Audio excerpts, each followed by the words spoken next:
zetu. It's another morning before God and before us. Tutajifunza somo linalosema, We just learn the subject which is having a title. Zijue na uziishi silaha sita za vita vya kiroho. Know 6 weapons and live by it. Know 6 weapons spiritually and live by it. Kitabu chetu cha somo, Our book of subject, Efeso sura ya 6 mstari wa 13 hadi 18. Ephesians chapter 6, verse 6 up to 18. Nitasoma kama and our lady has been written.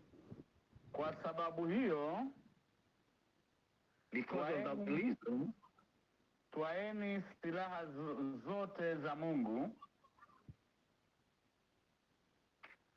mpate kuweza kushindana siku ya uovu, na mkisha kuyatimiza yote kusimama. for that reason you have to take all the weapons which it will be helping you in the day of competitions. Basi simameni hali mmejifunga kweli viunoni, Then stand will have you found yourself by the truth, na kuvaa dirii ya haki kifuani. Pastor, let me read some. Said, okay. Na kufungiwa miguu tayari tupatao kwa injili ya amani. And be bound by the peace which we got it from the gospel of peace. Zaidi ya yote mkitwaa ngao ya imani.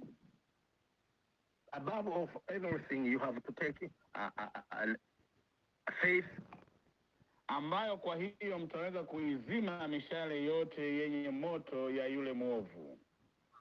By that you will be able to along above all take the shield of faith which you will be able to quench all the fears that of the wicked one. Yeah. Tena ipokeeni chepeo ya wokovu na upanga wa Roho ambao ni neno la Mungu.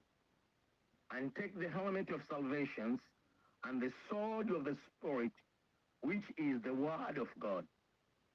Kwa sala zote na maombi mkisali kila wakati katika Roho, mkikesha kwa jambo hilo na kudumu katika kuwaombea watakatifu.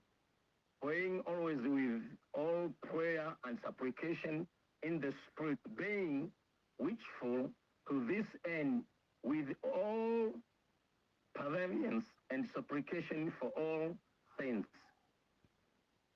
Katika mistari hii tuliyoisoma sasa, in those verses which have been led from the Bible, tutajifunza silaha sita za vita vya kiroho. We are going to learn about 6 weapons, spiritual 6 weapons. Wakristo wengi wa siku za mwisho, many Christians of the end days, wamekuwa wakishindwa kuonyesha maisha yao. They have been failed to show these things in their life. Kwa sababu tu wamekuwa wakishindwa kusonga mbele kwa sababu ya vita wanavyokutana navyo. Because they have been unable to go ahead because of the war which we meet them on the way. Kwa hiyo leo tutaangalia silaha sita muhimu sana. So today we'll be just checking 6 weapons which are very important for Christians. Silaha ya kwanza, first weapon. Kuifahamu kweli. You have to know the truth. Kama tulivyoona katika Efeso 6:14a, as we have seen in Ephesians, book of Ephesians, chapter 6, part A. Basi simameni hali mmejifunga kweli viunoni. Then stand, will you have been having fasting the truth in your... Kweli maana yake nini? What does it mean, truth? Kweli maana yake ni maarifa ndani ya mtu. Truth, what does it mean? It is the understanding, or it's the knowledge inside of the person. Ama tunaweza kusema kweli maana yake ni ufahamu unaokaa ndani ya mtu. Or we can say the truth is understanding which dwells in a person. Kwa hiyo Mkristo yoyote, therefore any Christians, kama hawezi kujua ukweli, if he can't understand the truth, ni rahisi kudanganywa. It's easy to be manipulated. Ukisoma kitabu cha Hosea, if you read in the book of Hosea, sura ya 4 na mstari wa 6, verse 4, chapter 4 verse 6, chapter 4 verse 6, Hosea, watu wangu wanaangamizwa, my people are being destroyed kwa kukosa maarifa, by the lack of knowledge. Kwa kuwa wewe umeyakataa maarifa, because you have denied, you have refused the knowledge. Mimi nami nitakukataa wewe usiwe kuhani kwangu. And then I myself, I will deny for you to be my prophets. Unaona sasa katika mstari Hosea 4:6, as you see in this chapter, Hosea 6 verse 4, kwamba Wakristo wanaangamizwa, sio wanaangamia, wanaangamizwa na shetani. The Christians are being destroyed by devil. Wanaangamizwa na shetani kwa kukosa maarifa. Are being destroyed by devil for lacking a knowledge. Tatizo hili liko kwa watumishi wa Mungu. Even this problem you can find in the servants of God. Hawako tayari kuwekeza kujua ukweli. They are not led on just to put an effort in knowing the truth. Tatizo hili linapelekea kanisa linakosa nguvu leo duniani. That problem, it leads the church missing the power in the world. Ushauri wangu asubuhi ya leo, just what I can convince you or tell you, kila Mkristo, every Christian, wekeza katika kujifunza neno la Mungu. Put your effort in learning the word of God, ili upanue ufahamu wako wa kiroho, so that you may enlarge the understanding of the spiritual knowledge of yours. Soma kitabu cha Yohana sura ya 8.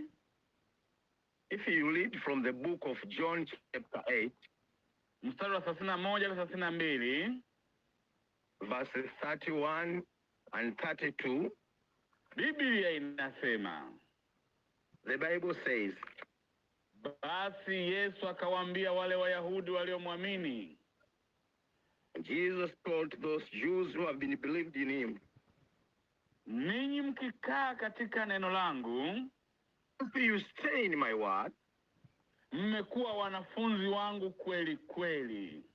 when you have been a true disciple of my disciples, tena mtaifahamu kweli, and you will know the truth, kutawaweka huru, and that truth, it shall set you free. Wacha tusome Mathayo tena 22:29. Let us read a book of Matthew, the Gospel of Matthew, chapter sura 22 mstari wa 29. Chapter 22, verse 29. Yesu akajibu akawaambia, Jesus answered and said to them, mnapotea kwa kuwa hamjui maandiko wala uwezo wa Mungu. You are mistaken, not knowing the scripture, nor the power of God. Baada ya kusoma mistari hii miwili, after reading those two verses, tunajua tatizo lililoko ndani ya kanisa la siku za mwisho. Now we have understood the problems of the church in nowadays. Kanisa la leo, today's church, wanafikiria kwamba they think that kukalili maandiko mengi ndani yao, maybe memorizing a lot of scriptures in them, wanafikiri ndio kuwa na maarifa ya kutosha. And they think now they have enough knowledge or understanding. Katika vitabu hivi viwili tumesoma, in those two books which you have read, hazungumzii kuwa habari ya kukalili maandiko. It is not talking about having memorizing about the scriptures.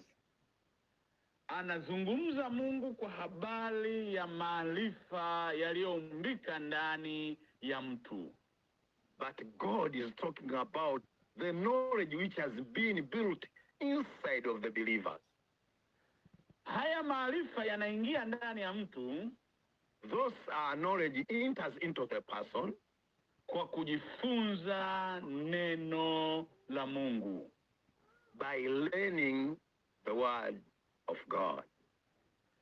Eneo moja muhimu, a very important area, ambalo shetani hukimbilia kulivuruga kwa Mkristo, that which devils goes quickly and destroy in Christianity, tena kwa kutumia hila ili amkwamishe mtu huyo, by using some lies so that he may put some stumbling block to that person.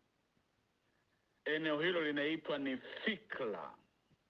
That area we call is in thinking. Wengine fikra wanasema, other they are talking about the thinking, thought maybe. Ni uwanja wa vita vya kiroho. Other they are saying thinking or thoughting or some, it's a battlefield. Fikra, that thinking, ni maeneo ambayo Wakristo wengi wameshindwa vita. It is an area where many Christians, they have failed in battle. Kwa sababu, because fikra zao haziko salama kwa kuwa hawaujui ukweli ndani yao. The thinking are not so safe because they don't know the truth in their life. Ili ujue ni yupi anayesema na wewe, so that to distinguish who is a person speaks to you, ni lazima fikra yako iwe imeponywa. It must, your thinking must be healed.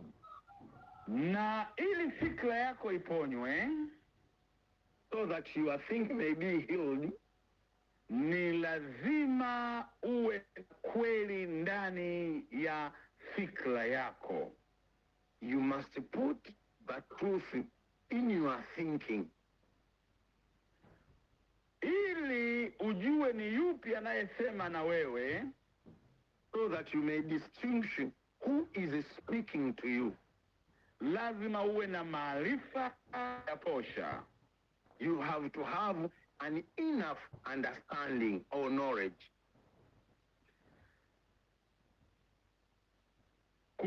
Kutofautisha sauti unazozisikia, to differentiate about the voices which you are hearing, na kuchukua maamuzi yaliyo sahihi, and to take the right decision which is worthy.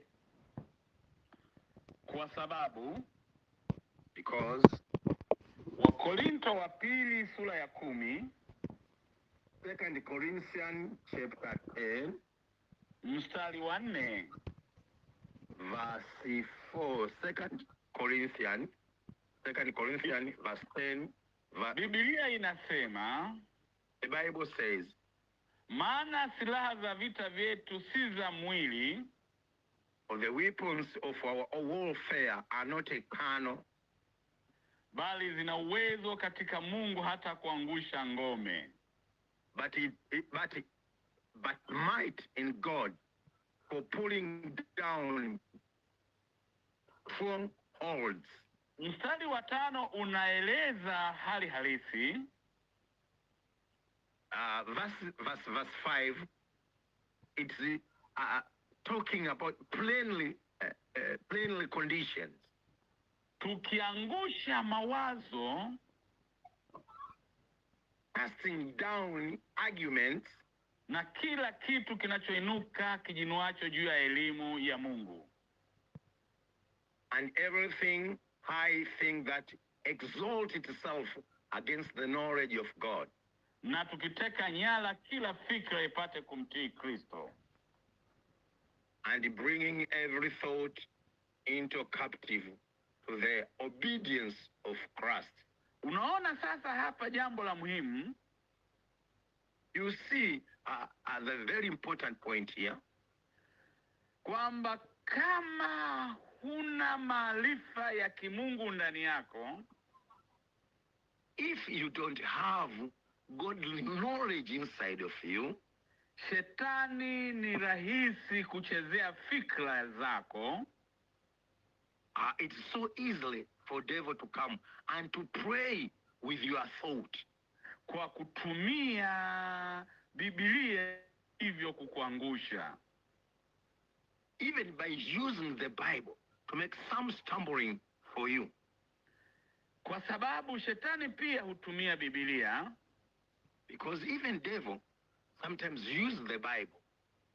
Sasa usipokuwa na silaha inayoitwa kweli, so if you don't, that's a weapon which called a truth, yani tafasiri sahihi ya kile kinachoendelea kwenye maisha yako, so the real definition of what's happening in your life, au kile unachokisikia kinakunong'oneza ndani yako, or if you hear a certain an inner voice inside of you, ili uweze kumshinda shetani, so that to overcome devil, ni lazima uwe unajua ukweli ule unaokuzunguka.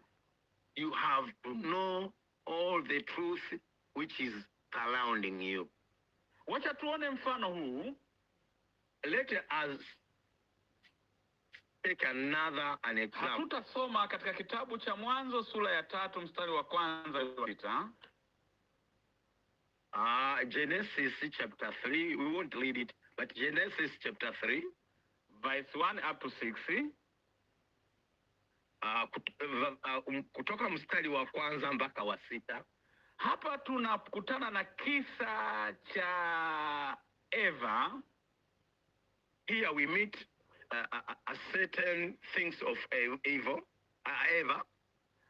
Eva angekuwa na silaha ya ukweli, if this woman could be having a weapons of truth, asingekubali kula tu.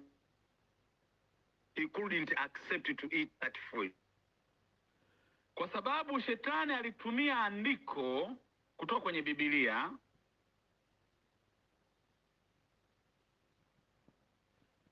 Hello? Hey. Hello. Okay, continue. Hello.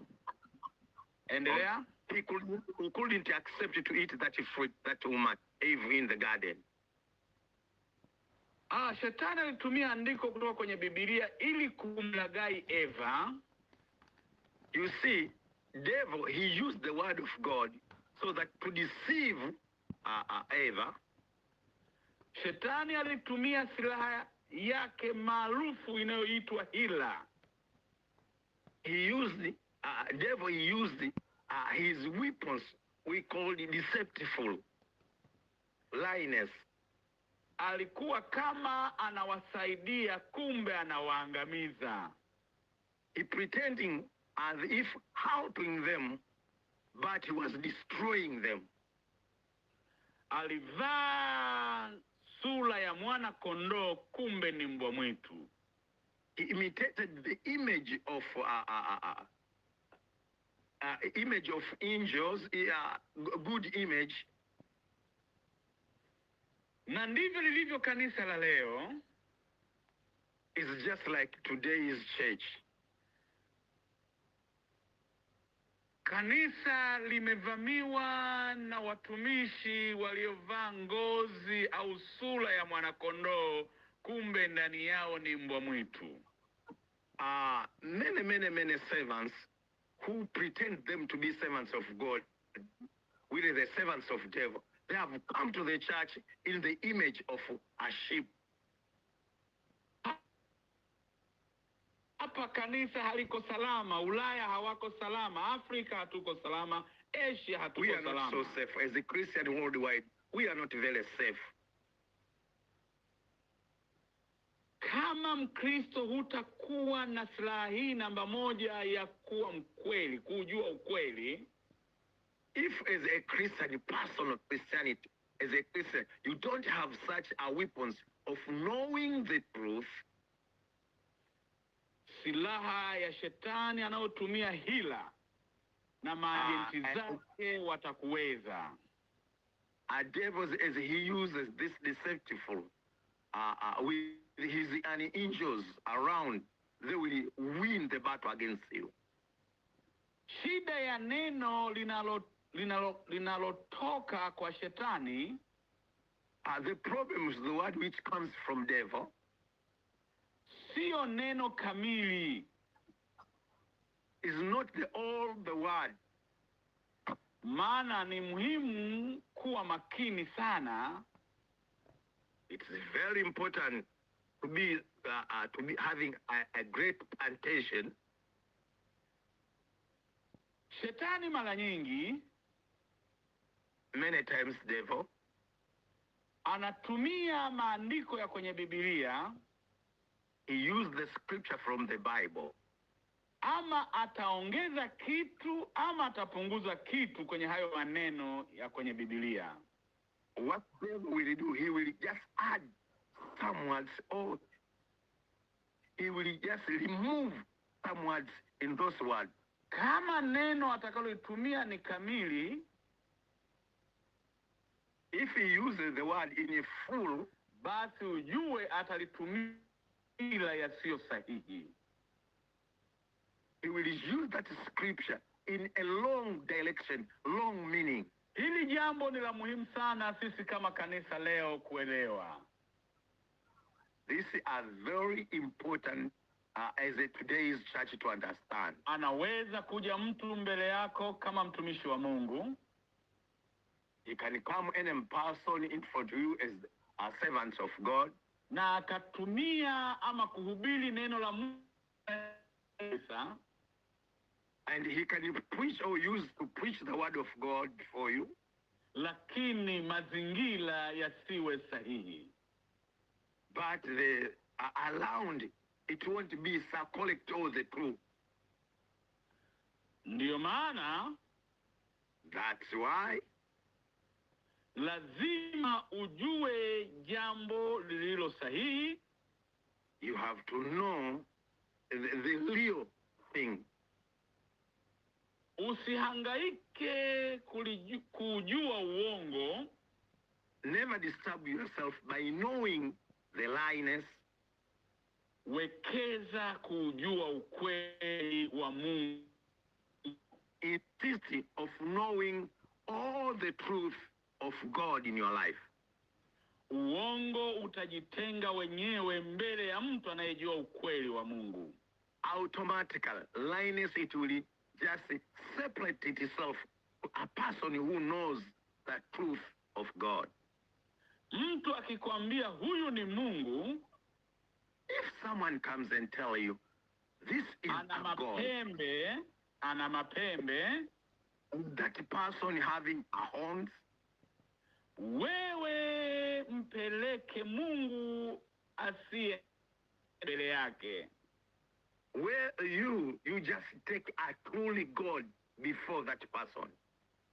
Mtu akisema Mungu anatapisha watu panya na mende, if maybe sometimes somebody comes say God, he makes people to vomit maybe cockroach or legs. Mlete Mungu aliyewavusha Israeli katika bahari ya Shamu. Bring a God who helped Israel just to cross the Red Sea.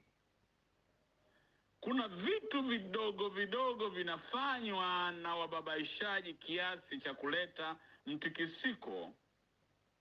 There is something which these lying people bring to the Christians, and it makes Christians to shake. Ni kwa sababu Wakristo hawajamjua Mungu wa kweli kwenye maisha yao. Because some Christians, they haven't understood the God inside of their life. Mungu wa Wakristo yeye ni zaidi ya chochote katika uso wa dunia. A God of Christianity, he is above more than anything in the world. Lazima tukubali tupambane kumkaribia yeye, atajifunua kwetu zaidi kuliko tunavyofikiri. We must struggle as a Christian to go nigh to our God, and God will reveal himself to us. Hebu tuone mfano mmoja kisha tumalize. Maybe we can look at another example and we finish it up. Wakati shetani alipokuwa anamjaribu Yesu, really devil was just tempting Jesus. Alitumia andiko kutoka kwenye Biblia. He used the scriptures from the Bible.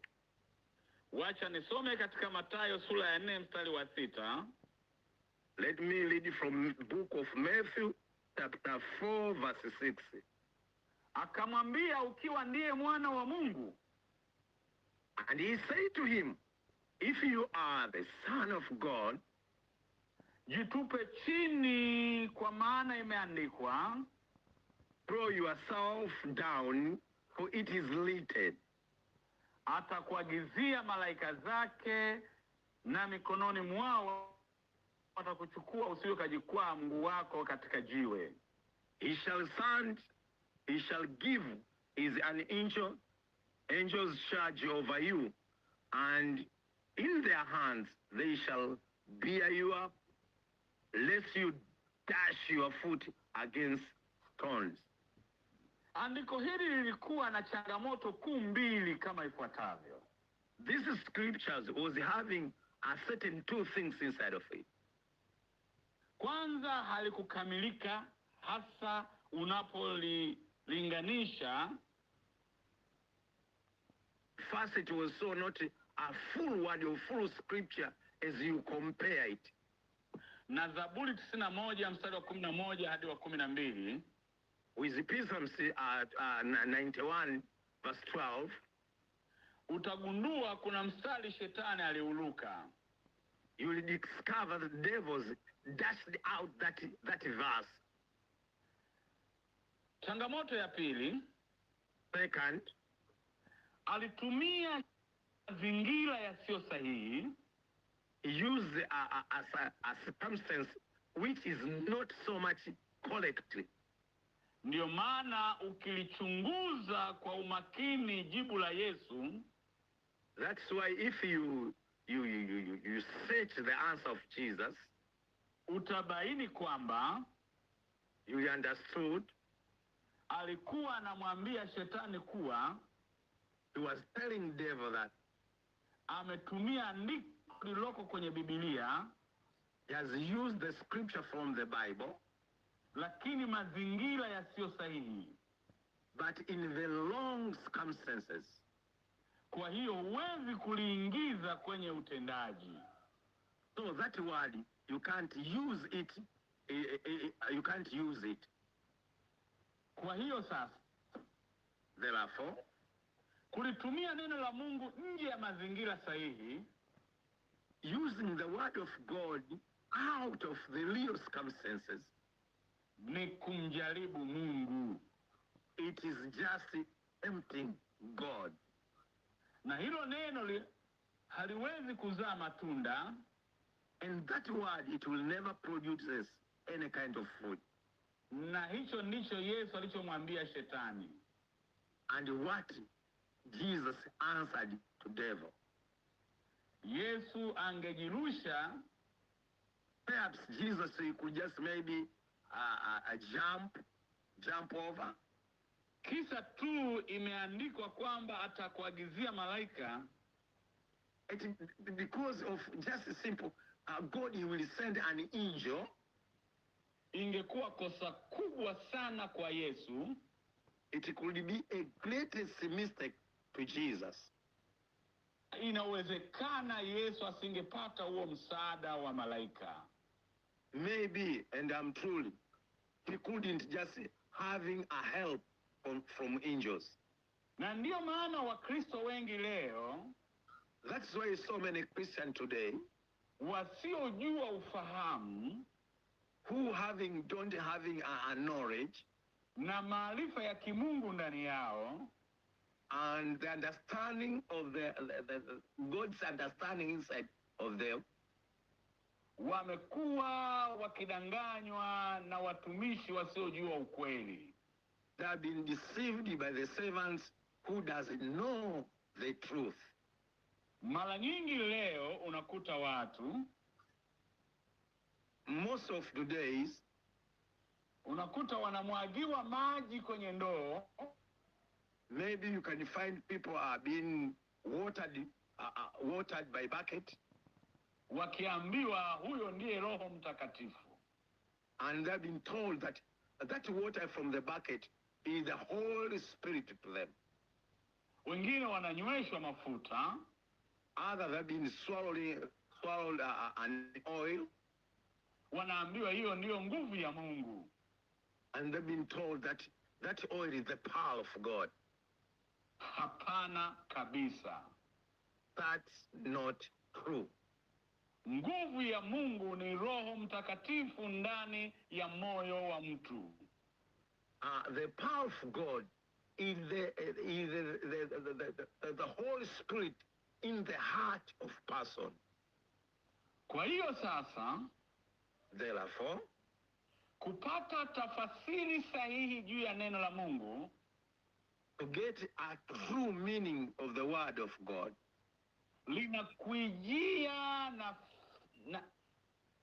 linakujia ni fimbo kubwa sana kwa Shetani. It comes to be a big a stick or a weapon against devil. Usipuuze kuwekeza kulijua neno la Mungu kwa kina. Never despise putting an effort knowing the word of God widely or deeply. Neno lake, if you take his word, linakuwa limebeba ujumbe maalumu kwa ajili yako. It takes a special message for you. Alafu wewe usipojua huo ujumbe, and if you don't know that message, Shetani anakuja kuiba huo ujumbe. And devil will come and steal that message from you. Kujua tafasiri sahihi ya kitu kinachoendelea kwenye maisha yako, knowing the real translation of the things which going around in your life, ndiyo kweli Mungu. That is the real truth in your life. Biblia inasema, the Bible says, neno la Mungu ni taa ya miguu yetu. The word of God is the lamp of our feet.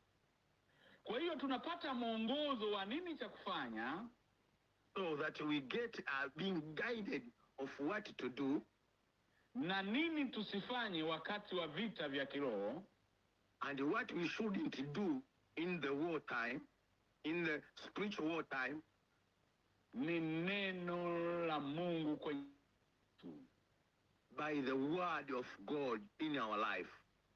Kama huwezi kuwa na ufahamu mkubwa wa neno la Mungu, if you don't have a big understanding, knowledge of the word of God, ni sana kupotea na kuangamia. It is so easy to get lost and to perish. Mfano mdogo tu. Maybe we can take some simple example. Watumishi wa Mungu wasiokuwa na ufahamu wa neno la Mungu, those servants who doesn't having a little knowledge of God, wanawauzia waumini wao maji ya baraka na mafuta ya baraka. They are selling to their believers blessed water or blessed an oil to them. Wakisema haya yatawapa utajiri. It is by telling them that this water or this oil, it will enrich you, it will give some world materials. Lakini hawa watumishi wa Mungu, but those the same servants of God, wanapotaka kununua gari au kujenga nyumba, if they wish to build a house or buying a new car, wanaleta fomu za michango kutaka pesa kwa hawa waumini. They bring some forms or contribution to get the money from their believers. Kwa nini maji na mafuta ya upako wa utajiri yeye hayamtajirishi? Why are those oil or water of richness doesn't help the preacher himself? Ni kwa sababu ya kukosa ufahamu wa neno la Mungu. It is because of not having a truth, understanding the truth of God in their life. Kwa sababu neno la Mungu linasema, because the word of God says, asiyefanya kazi na asile. Who doesn't work, he is not even supposed to eat. Unaona sasa, kama hawa viongozi wa kiroho wangekuwa na ufahamu wa neno la Mungu, if these spiritual leaders could be having a knowledge of God, wangeweza kuwahamasisha waumini wao wafanye kazi kwa bidii. They could emphasize on their believers to go and work. Kwa sababu bila kazi huwezi kupata utajiri. Because if you are not working, doing something, it's not easy to get wealth in your life. Kwa sababu utajiri hauji kwa kufunga na kuomba. Because richness or wealth doesn't come in by praying and fasting only. Utajiri unakuja kwa kufanya kazi kwa bidii. Richness comes by doing the work diligently, committing yourself to work diligently that work. Kama Mkristo utafute ufahamu wa neno la Mungu kwenye maeneo unayofanyia kazi. So as a Christian, you have to find the real truth in the area which you are working. Kama unafanya kazi viwandani, if maybe you are working in industry, certain industry, working a work over there, tafuta maarifa ya kutosha kwenye eneo la viwanda unakofanya kazi. Find a little knowledge in the area where you are working. Kama wewe ni mkulima, maybe you are a farmer, tafuta maarifa ya kutosha kwenye eneo la kilimo. Look the big understanding in the area of farming. Kama wewe ni mfanya biashara, maybe you are a businessman, tafuta hiyo biashara unayoifanya. Seek the knowledge, understanding, know that the business which you are doing. Understanding, it will help you to do well that business which you are doing. Ukifanya hiyo, if you do, like that. Mungu atatembea na wewe. God, he will work with it. He will open a door for you. Na Mungu ataweza kuleta baraka alizoahidi kwa watu wake. And God, he will bring the blessing which he has called his people. Tujifungie ndani kwa kufunga na kuomba. If you hide yourself inside by praying and fasting, ukisema Mungu atakubariki chumbani kwako, and you are saying, God, he will bless me inside of this my room. Toka nje ukafanye kazi. No, please get out and go and work. Na usimwamini mtu kwa sababu, and don't believe a person, alikushauri vizuri jana. He has been advised you maybe yesterday. Shetani hatumi mtu usiyemwamini. Devil, he will never use a person whom we don't trust. Wale unaojua, maybe those whom you know, wamebeba msaada wako jana, who they helped you yesterday, ndio wanaweza kukuangusha leo. Those devil will use maybe to destroy you today. Kama ushauri wowote, if anything comes, any advice comes, kutoka kwa watu wako wa karibu, maybe from your nearest people, pima kwanza kwa msaada wa Roho Mtakatifu. Go and measure that advice by the help of Holy Spirit. Na neno la Mungu, and the word of God. Kwa kuangalia kusudi la Mungu lilobeba, and to look upon what the purpose you are carrying inside of your life. Na kile unachoshauriwa mbele yako kwa muda huo. Comparing to what have been advised from your neighbor people in that time. Kama vinapishana, if they go differently, usije logwa na kuheshimiana. Never be wished in your mind by fearing maybe I'm respecting the person. I have to do what he has told me. Itakugharimu sana. It will cost you. It will cost you. Ushauri wangu asubuhi ya leo, my advice in this morning, tafuta kujua ukweli kwenye maisha yako. Look to know the truth in your life. Na Mungu akubariki. And God bless you so much. Asante kwa kunisikiliza. Thank you by hearing me. Hapa ndio mwisho wa somo letu kwa siku ya leo. Tukutane kesho tena asubuhi. Here we have come to an end of our lesson today. Tomorrow, as God wishes, we shall meet. Niombe tafasiri wangu amshukuru Mungu. Let me ask him, my interpreter, thank God by English. Let us pray.